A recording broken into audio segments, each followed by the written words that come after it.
Honneur and respect, everyone. We're coming to you live from the desk of the Kpodjito. We want to welcome you to the transnational series produced by the Royal Palace of the African Diaspora. Mr. Femi Akinbi joins us from Washington, D.C. He is a global financial consultant who has 3 decades of shaping trade policies, connecting private investors with governments, expanding African markets into the global arena, and even training African diplomats upon arrival to the United States.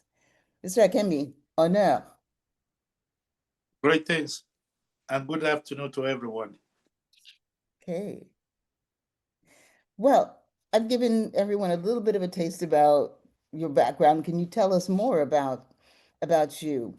I know you're from Ondo State in Nigeria.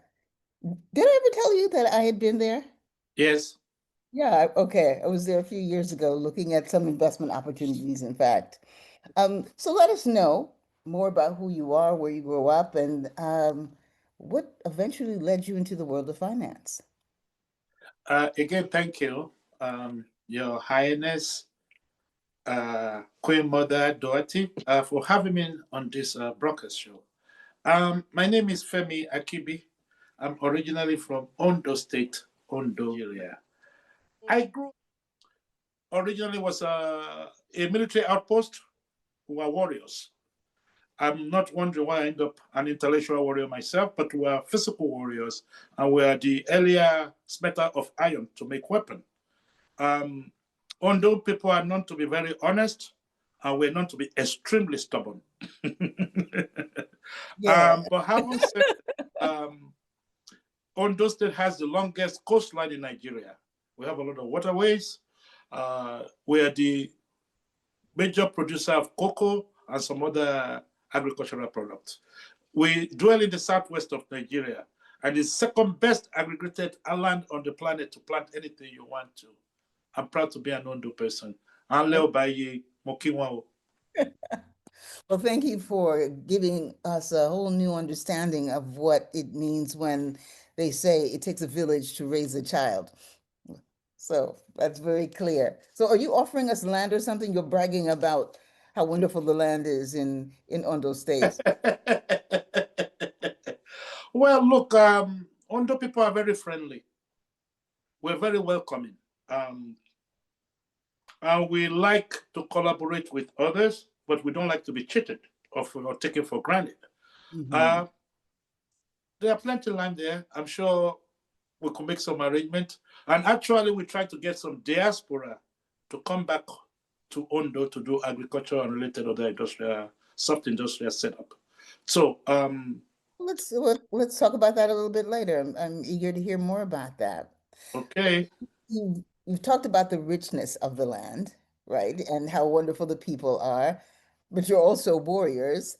So how is it that when we connect the dots that we get you and the village, the people who raised you, how did you get from Ondo State to the US and ultimately in the world of So financing? I went to Ondo, have one of the very good boarding school.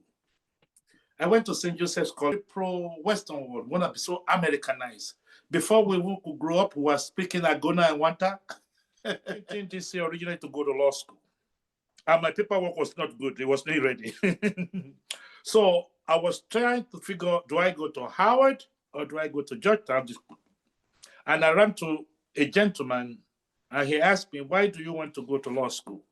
And I told him I want to sue all the white people who have cheated Africa for the rest of my life. So he smiled, he said, young man, that's not what you need. You could hire 10,000 lawyers, but you need to know the decision maker of the world and find where to meet them. He said, they all come to DC once a year, anybody on earth. He said, the key is, are you in touch? Are you in line? Are you linked to where they come in so you could meet with them, talk to them and feel them? I've been doing that for 20 years. Oh, so you said something that made me wonder, did you come in with a politicized point of view, or did you become politicized once you started working at the World Oh, Bank no. institution? And by the way, I didn't work at the World Bank. I will explain that to you. I was already politicized before I left home. Why? The boarding school I went to, St. Joseph's, every 10 o'clock on Saturday morning, we have a radio phone where they will play Fela's music, Anikulapo Kuti. And Anikulapo was a critic of the European system, a critic of the Africans. So I've learned all of that before I was 17 years old. And I was an advocate. I was a big listener of Bob Marley, Peter Tosh, and all those radical critics of the Western world. So I was already radicalized before I came here. I just didn't know. You didn't know. So well, I didn't have an outlet. Made you know. But what was the turning point for you where you realized, wait a minute? The turning point was I left Nigeria with a little bit of money. And my mother gave me some money because I was the first son. So when I got to the US, I started to fly everywhere, having fun, I thought. I was youngster. Do the thing young people do, smoke cigarette, drink alcohol, chase women, and sometimes a little bit of drugs. When I was little, they started to. So I went through that. One day I was in a very high-end hotel, and I woke up and I look around me and I asked a simple question. Femi, everywhere you have been, your people of your millennium color are at the bottom of all social, economical, political, religious, and military system globally. From that day up, I stopped doing everything and I started to collect books. So far, I collected about 4,000 books on us. And I've been reading all of this for a long time. So I'm very hardened on the subject. That's how I get involved in the first place. What were some of the books that were most critical to shaping your worldview? Walter Rodney, How Europe Underdeveloped Africa. Yes. Things Fall Apart, The Center Cannot Hold. Ivan Van Santima, Sheikh Anita Diop, and the list goes on. The moment I started to read them, I didn't just read these books. I find the author where they are. I will visit with them, and I will sit on their floor and ask questions for years. And most of them took me in, and they're still training me to today.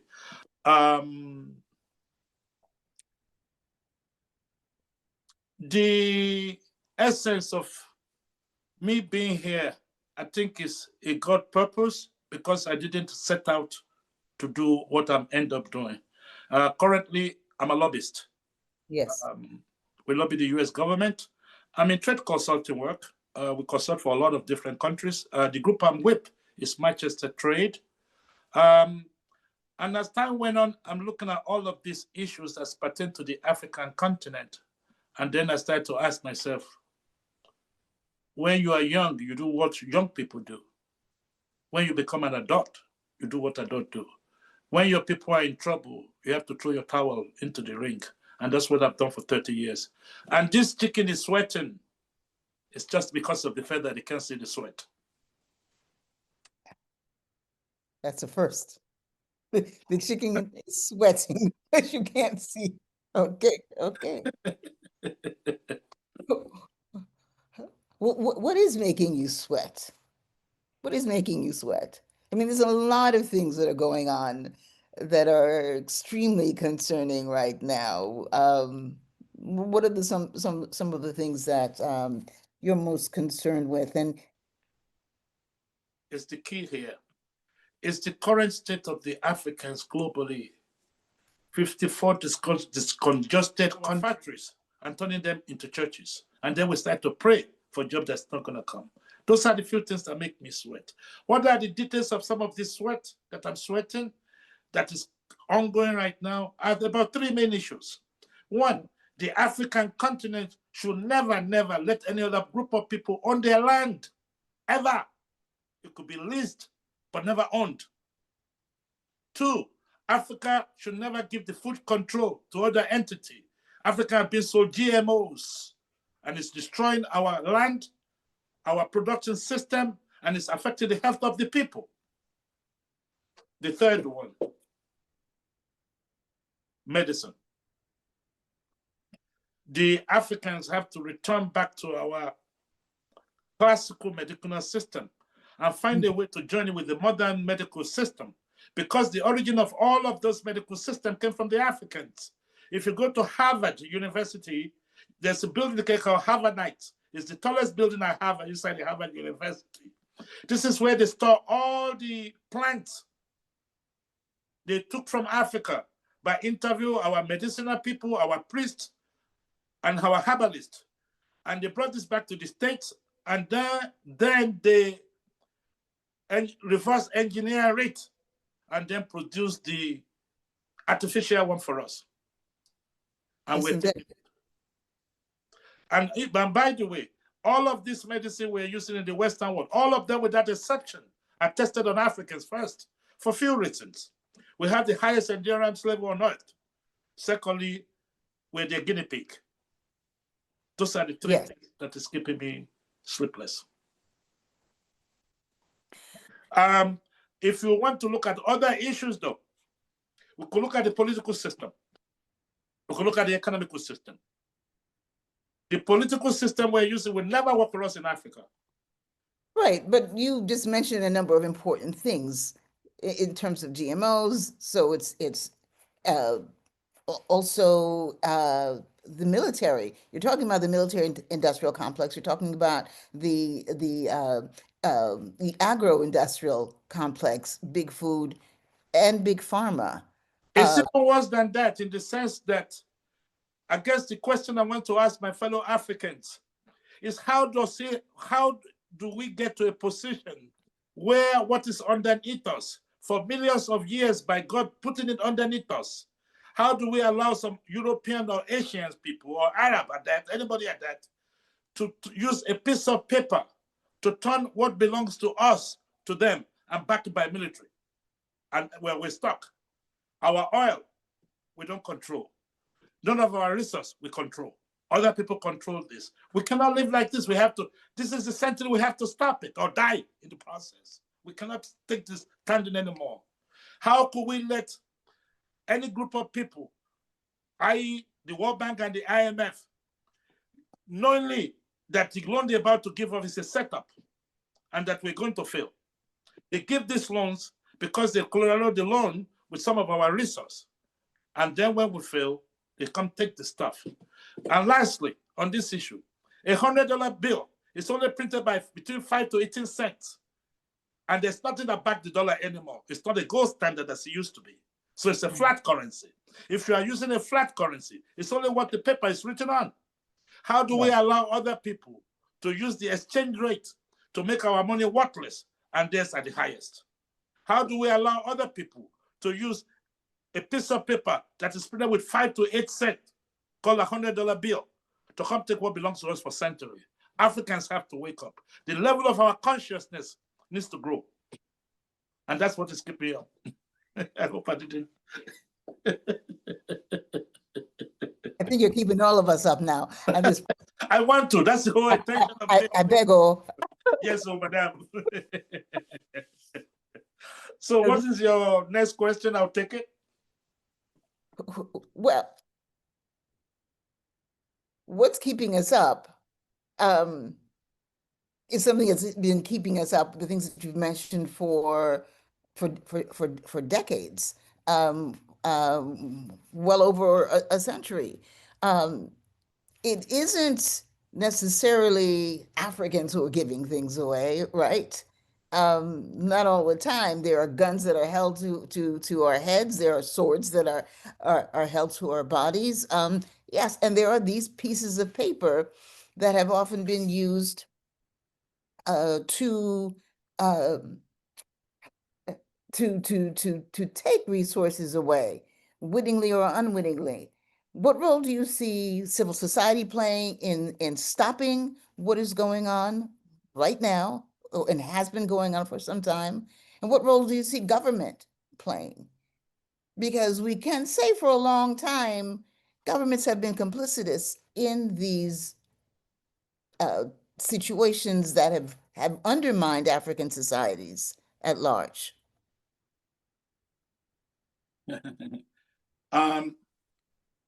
If we have time in the future, I'm going to go into the early industrial setup, history of the Industrial Revolution. That will explain some of this basic stuff. But just to answer your immediate question, it is a two-way traffic. It is the Western world who knew the weaknesses through covert activities, through data on us, and find a way to reach us where we are the weakest. That's on the Western world, or the Asian world, or the Arab world. But the Africans ourselves needs to wake up. That's nobody is going to fix us but us. The damage they've done is done. We, the African, now have to take the baton and run with whatever we got left. By the way, to those who do not know the depth of all this headache we're talking about, we have to understand we went through slavery. During slavery, they took our name, they took our culture, they took our religion. All we are left with is our soul. And that soul is what we've used to maintain the rest of the world today. Now, if we want to observe the game they play on us, democracy is a fraud in the African continent. Globally, really, it's a fraud. Let's talk about that for a minute. There has been this universalization of this notion of democracy as if that works. It doesn't even work. Hypocrisy. It's not democracy. It isn't. And at the end of the day, each country has to define what sort of systems of governance they want to put in place. But at the same time, we have situations, bear with me, I believe, isn't it in a few days, there are elections taking place in a country like Cameroon. By the time this gets aired, this will have been over. But we have leaders like Paul Biya who have been in power forever. We have the Ouattaras of the world who won't concede power. We have now it's a dynasty. It's almost like a kingdoms that have been established with presidents or prime ministers, with people who do not want to step down from government, from power. So we too play a role as African persons in undermining ourselves as well. Mm-hmm. The current political setup is a setup for failure. Why? In a continent where the official language is not the indigenous language of the people, 60% or 70% of the people where I come from cannot use most of the African country cannot use the official language of the country in writing and reading. How then do you reach somebody politically who you cannot communicate with? The same thing with our economical systems. Now, to deal with this political aspect, we have issue of communism, which simply means that every one of us should have access to everything and share it. But communism have its own problem, because those who have run it as an institution globally have used force and other not civil means to get people to adapt to this.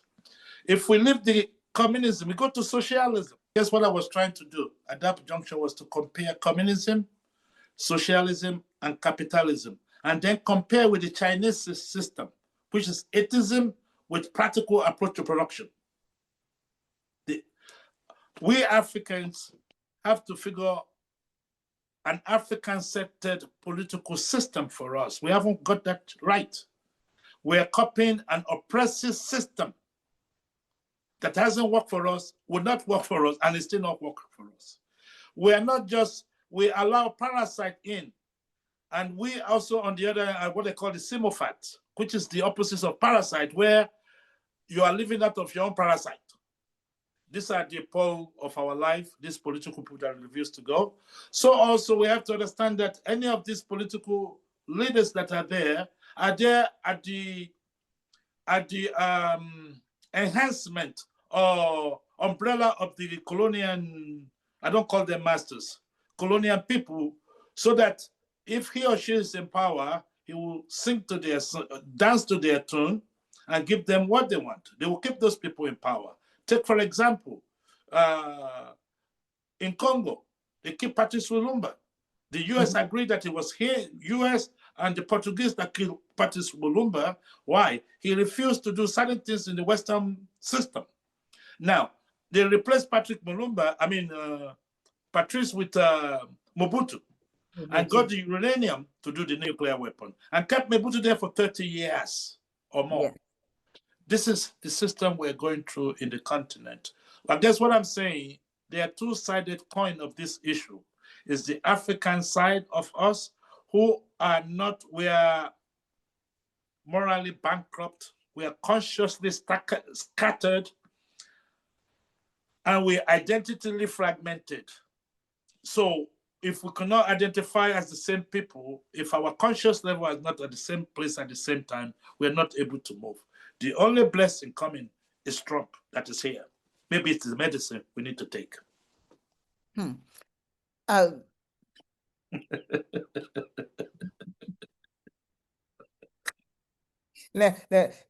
you've got my head spinning in a number of directions. But let us stay focused. One is, I know you started an organization, One Flag, One Africa. Tell us about that, because I'm getting the sense that all of the things that you've just outlined, which is the systemic and structural exploitation of Africa, whether it's coming from the outside or from within, because even much of what comes from within is about our systemic undoing, economically, culturally, and otherwise. Tell us about the organization that you have founded. Before I will tell you that, let me quickly answer one thing you put in there. As for what's going on with us on the ground, I'm sure most of us are familiar with the Sterling experiment, where he took a piece of chicken and plucked all the feathers off, and then threw the chicken on the ground, and later take some corn, and the chicken started to follow for food. That's where the Africans are.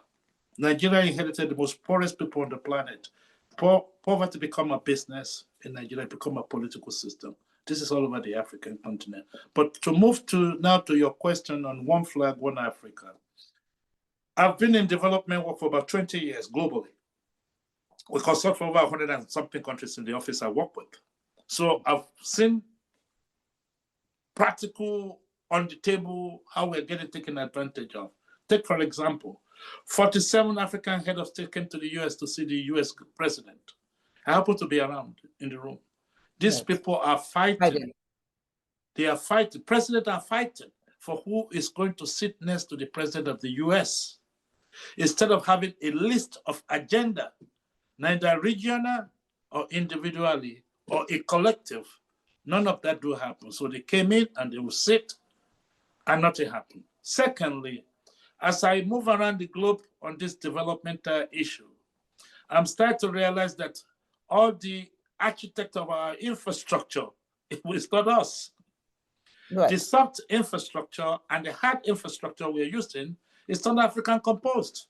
It was given to us. And more important, was done under the barrel of a gun.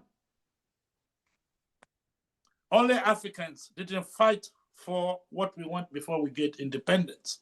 Most people fight until they get tired, ethnicity, tribe, and all of that. Then they get together and say, okay, this is what we're going to do. They call that the Constitution. We Africans just copy the Western Constitution that enslaved us. And we use the same system that they were meant for us to think it could work. Take, for example, the SWIFT system. It's the global banking system. If you mess with the US.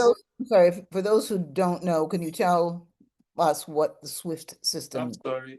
The SWIFT system is the system where money is being transferred globally. Yes. From one place to the other, country to country, and so on and so forth. That's who control our monetary transfers.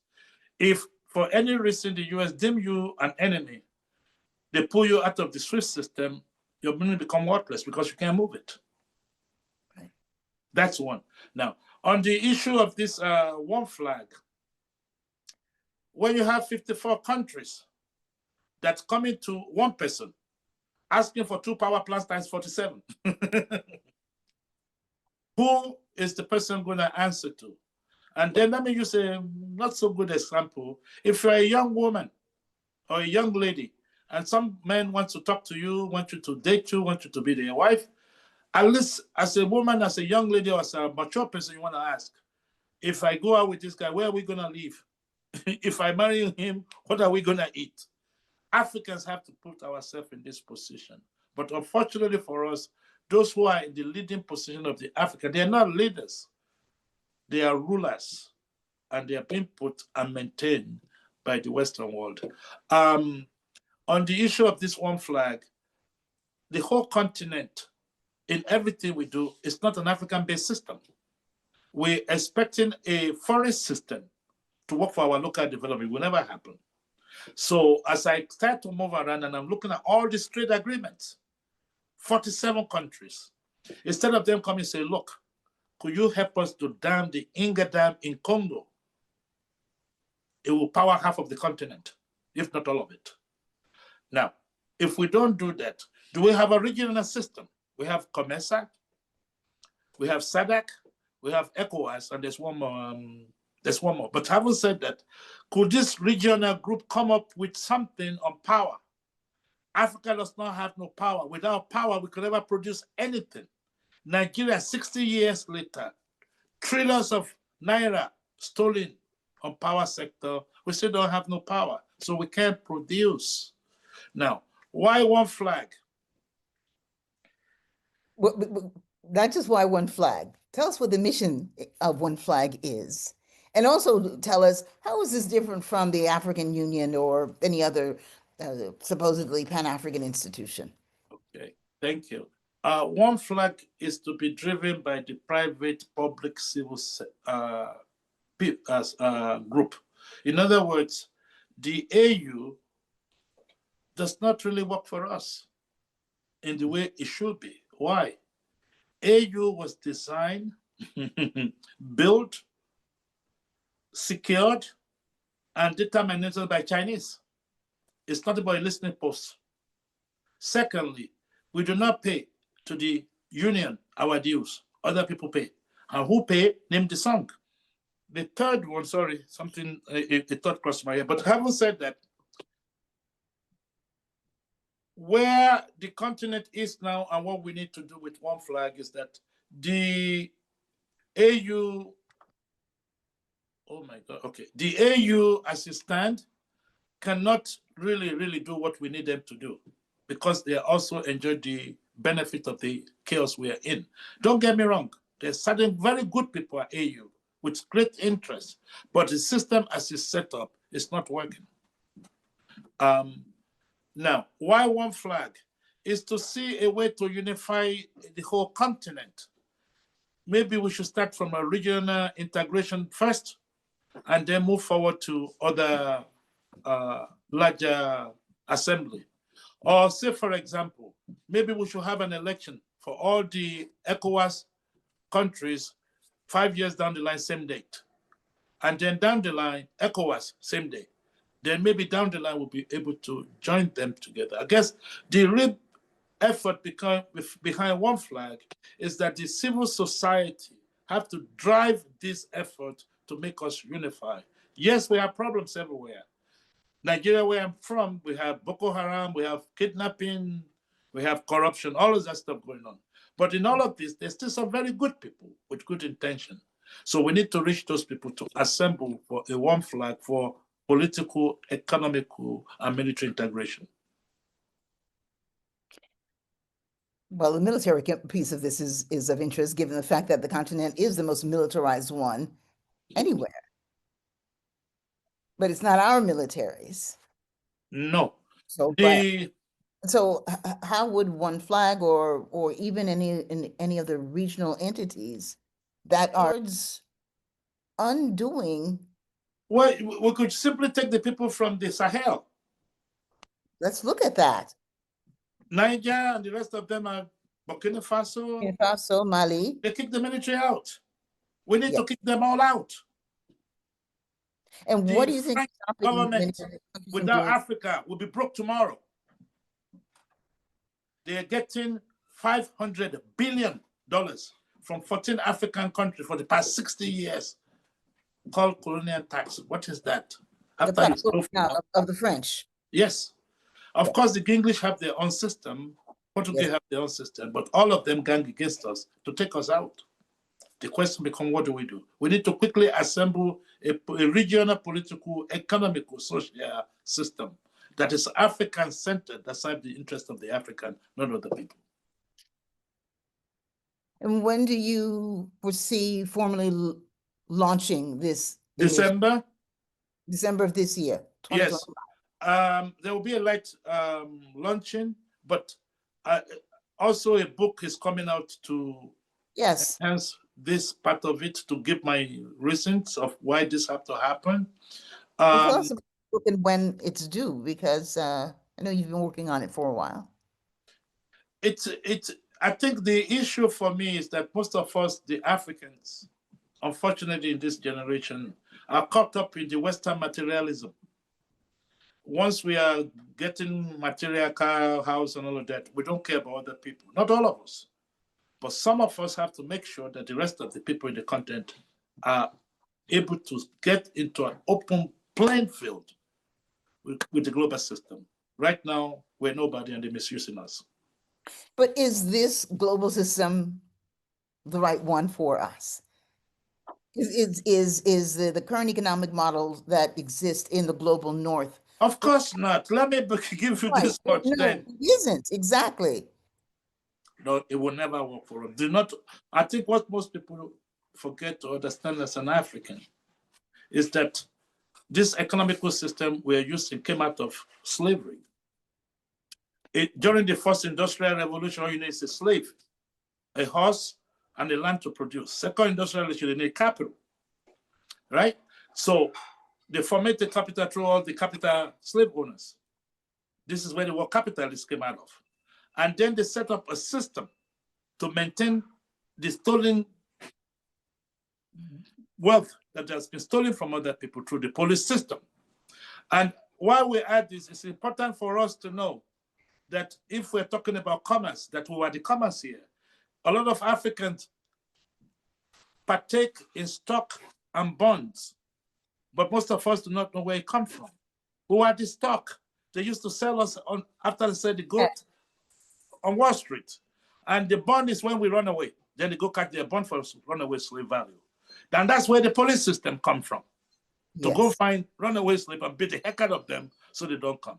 So also it is important for Africans to know the atrocity that we went through before we can move on. That we came from a period where these people took everything from us, raped us daytime, raped the male, raped the female, use our children to hunt crocodile, tie our pregnant women to 4 horses and tear it into pieces so the steam could come out. And then they burn us a steak called lynching. And then they will burn us and take the pennies of the black men home and put in a glass jar. If anybody have come from that environment, what kind of system do you think they're going to put forth? It's a system to maintain their stolen wealth. And that's what the whole world has been dealing with. There's some benefit, but it's based on greed. I agree. In talking to you, this is you. This is you talking. Most of our African brothers and sisters are not aware of this history and not cognizant of the fact that, or even concerned with the fact that they need to know the history. Do you know? Please let my black people know. Till today, they could still buy shoes made out of black people's skin. Google it on eBay, you'll find one. These people used to make shoes out of our skin. What else are we talking about?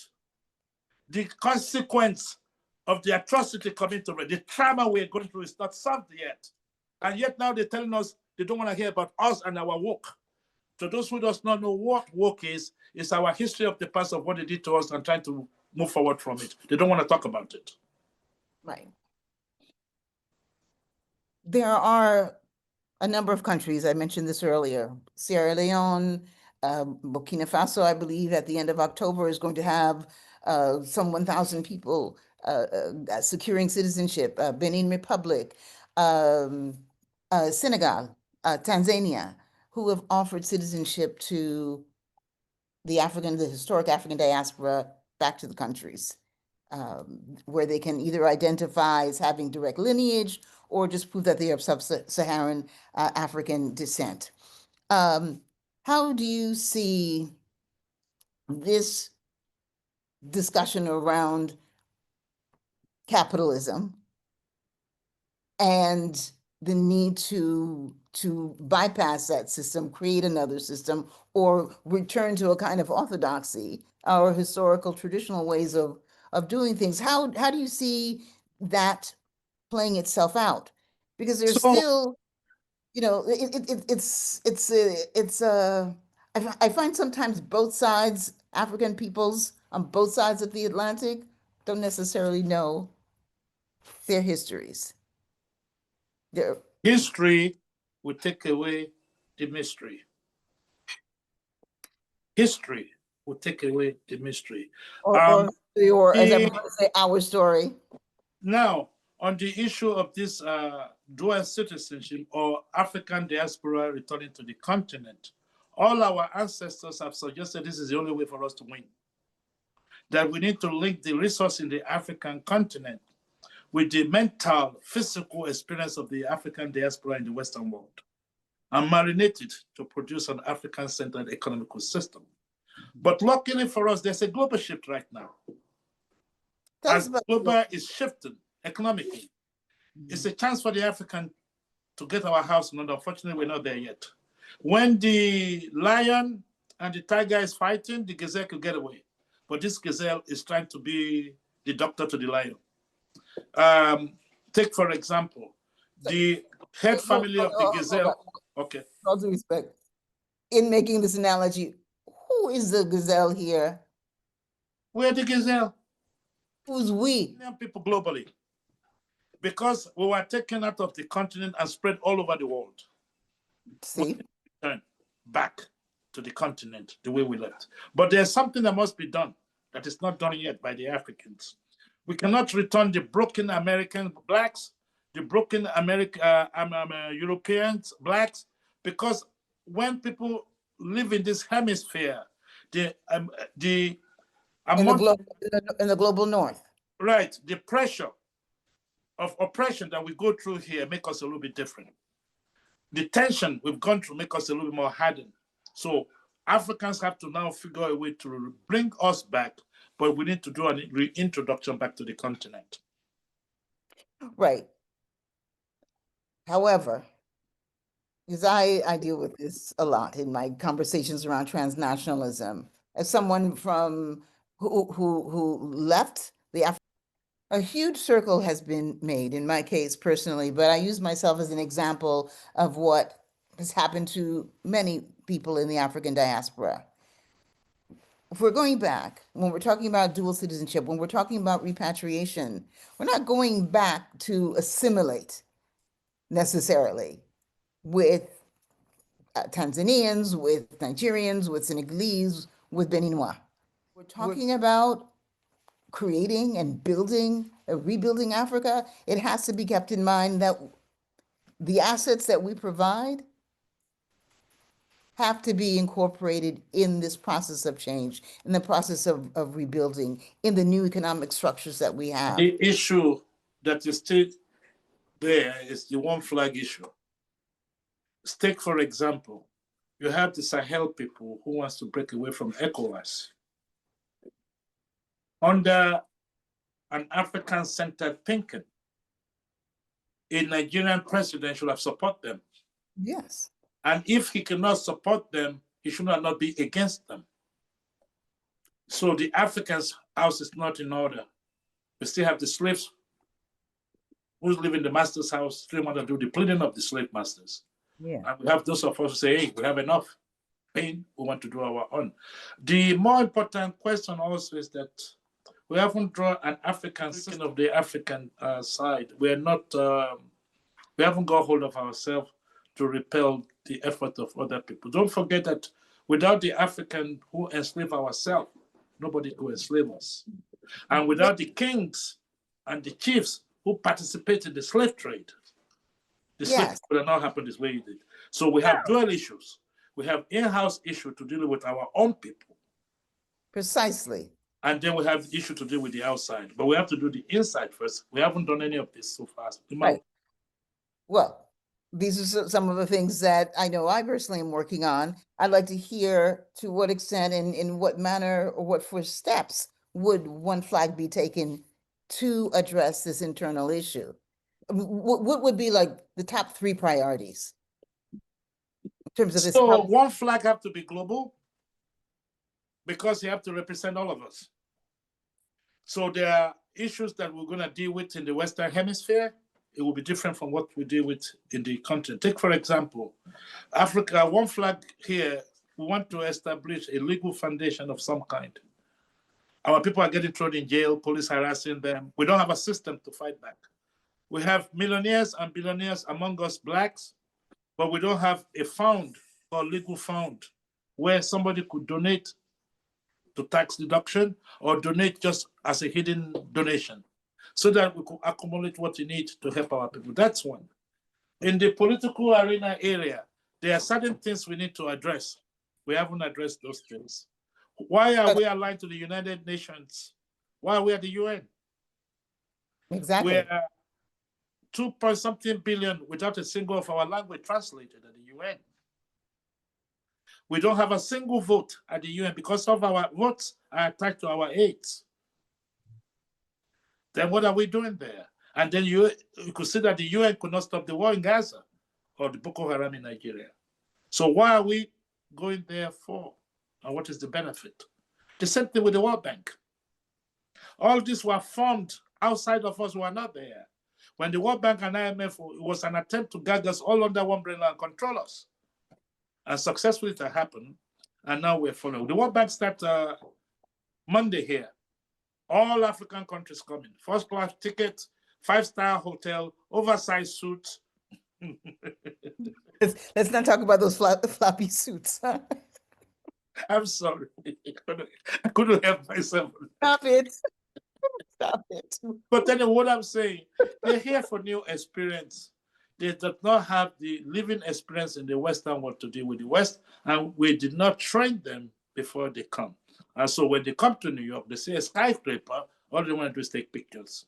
Well, where the team is, the tire meet the road, we need to make some drastic infrastructural changes on our end. The World Bank give loans to other people, 2-3%. When it comes to Africa, it's 8 to 10%, sometimes 11%. And they know that this is not going to work. And then they come back and take what they need. Well, tell us before we continue a little bit about the kind of training that you provided diplomats. So as a consultant, we do consult for about 40-something of the African countries at some point or the other. And basically what do we do for them is trade-related policies. What are they looking for? Is it tariff? But sometimes also we train them on how to engage the US government to get what they need. That's basically done by a certain ambassador group, but they will bring expertise to come and speak on how best to take advantage. What the Africans are missing the most, we do not know the use of a lobbyist. And that's why I started the first African lobbying group in Washington called African Development Lobbyist.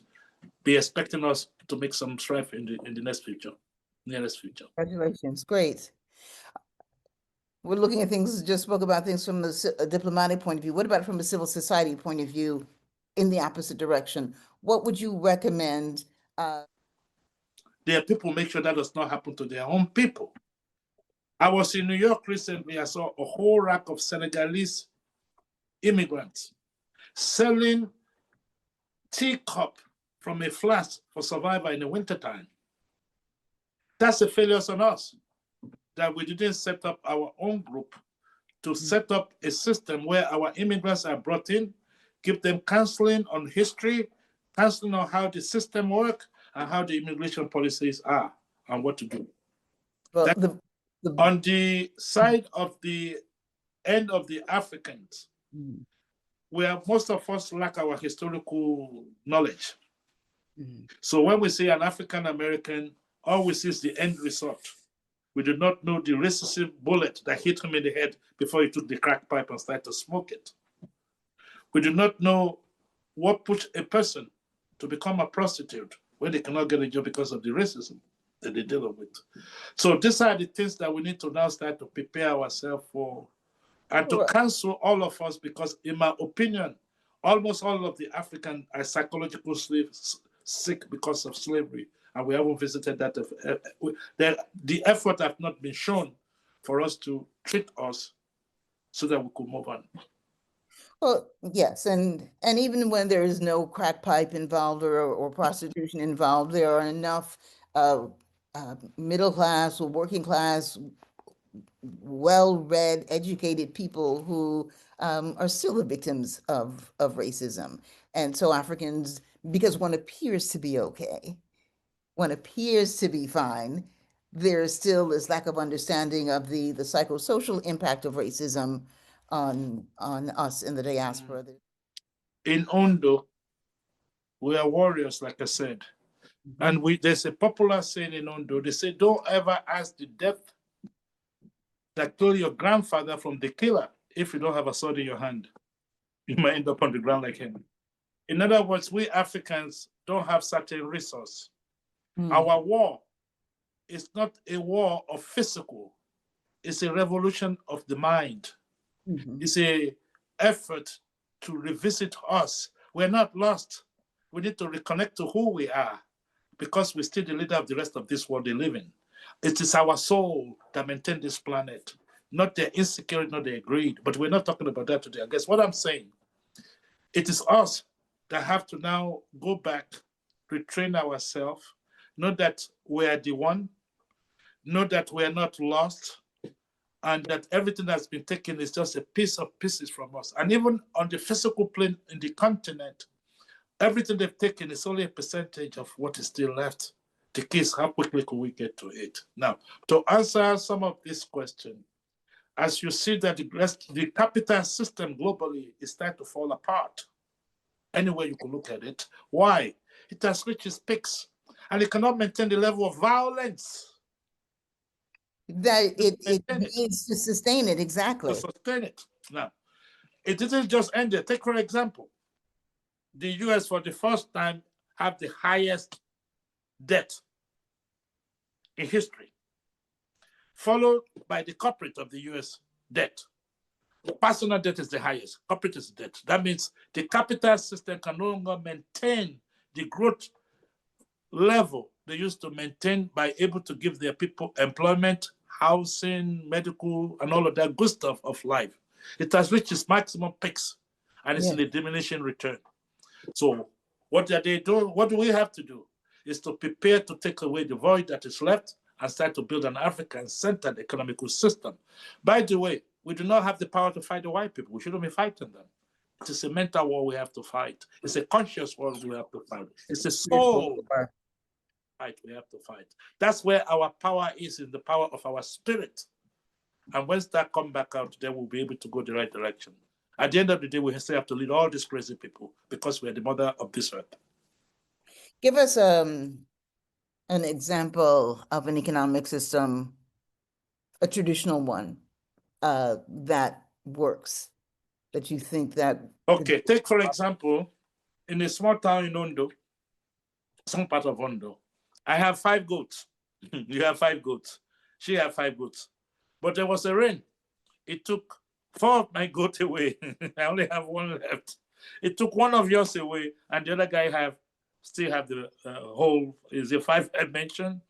In a capital system, the owner of the 5 will come by the last one you have. So you don't have any. Because now he or she have the capital and the power to kick you out. But in an African-centered economical system, it's called a justice system, where then the person that have 5 say, okay, you take 1, Femi take 2. So now you have 3 and you have 4. That's an example of an African economical system. Right. But so many times when we try to present our own models, our own ways, craft our own narratives for doing things, it automatically becomes vilified. What are some of the things that we can put in place to take control of that narrative, to start to chip away and erode at a system that's already disintegrating anyway, and transfer it meaningfully into an economical system, a social justice system that works for us? That will have to happen on a continental level. I'm not sure how far away we're from it, but this economical system was not it was designed against us. And the economical system have done exactly, excellently what it was meant to do. Keep us at bay, keep us poor, keep us ignorant. And when we try to raise our head, then we talk about DAI, and then they kick us out again. I guess the bottom line for me at this current human history stage is that the time is now, during this Trump administration and his effort to put us back into the 50s and the 60s, back to slavery. We should take this pill and use this to assemble a cohesive, African-centered economical political system for ourselves. Anything short of that is not acceptable anymore. Well, I want to thank you so much for this fantastic conversation that we've had, and ask you to close out with warriors' words of wisdom. They could either be yours or they could be somebody else's words, since you've got 4,000 books. A quote, something that resonates. To say something, and I use Khalid Gibran said, the mouth only opens when the heart ceased to be at peace with himself. On my side, on the Yoruba and African side, the servant among us is the best among us. I'm Femi Akinbi. Bye-bye. We want to thank you so much for this extraordinary afternoon. I want to thank all of you who are watching us and for joining us as we launch this new transnational series, The Royal Palace of the African Diaspora, and hope that you'll be looking out for additional conversations that we'll have with more incredible guests like Baba Femi in the near future. Aibobo, awo ashe. Odabo, Ireo.